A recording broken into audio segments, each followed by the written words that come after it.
Hello students, let's see the question. So the question says which of the following metal will float in hot water after reaction. देखो यहाँ पे दो चीज़ों को importance देना है हमें, एक है फ्लोट और एक है हॉट वाटर. तो सबसे पहले हम लिख लेंगे कि मेटल के साथ जो वाटर का रिएक्शन है उससे क्या होता है.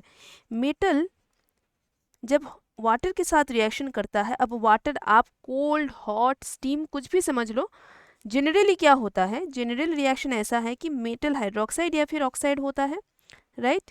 मेटल हाइड्रोक्साइड या फिर ऑक्साइड होता है डिपेंडिंग ऑन द सिचुएशन. अगर कोल्ड वाटर है तो हाइड्रोक्साइड हो जाएगा, अगर हॉट वाटर है तो ऑक्साइड होने का चांस है.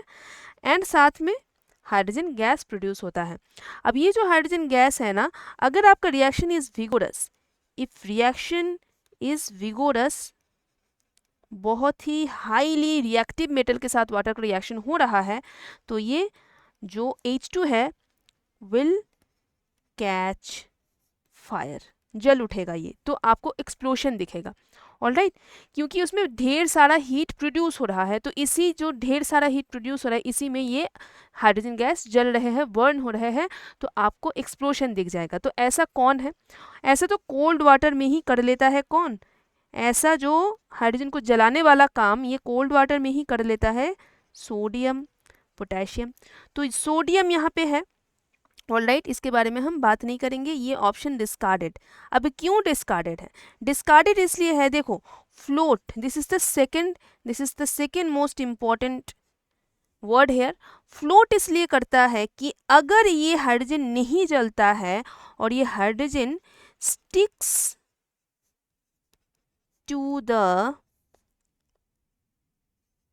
मेटल, अगर मेटल से स्टिक हो जाता है तो क्या होता है, हाइड्रोजन तो वाटर से हल्का, तो मेटल को ये ढकेल के, मेटल को ये पुश करके ऊपर लेके आएगा और फ्लोट करवाएगा, तो तब ये फ्लोट का चांसेस है.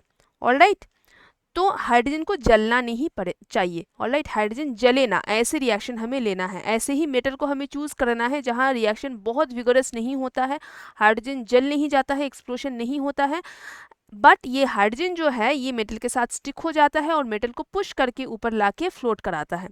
ऑलराइट, तो अभी देखो मैंने सबसे पहले डिस्कार्ड किया था सोडियम को, क्योंकि सोडियम जो है ये बहुत ही विगोरस रिएक्शन करते हैं पानी के साथ, और इसीलिए क्या होता है, सोडियम को हम एयर के मॉइस्चर से भी बचा के रखते हैं, केरोसिन के तले रखते हैं इसको, राइट.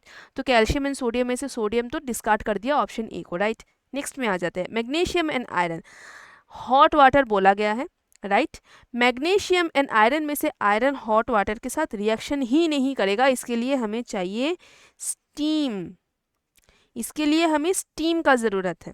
ठीक है, कैल्शियम एंड मैग्नीशियम ये दोनों ही हॉट वाटर के साथ रिएक्शन कर सकते हैं, लेकिन एक्सप्लोशन नहीं होता है, लेस विगोरस रिएक्शन होता है, और इसके चलते क्या होता है, ये जो हाइड्रोजन है ना ये स्टिक हो जाते हैं मेटल के साथ और फ्लोट करा लेता है ये मेटल चंक्स को.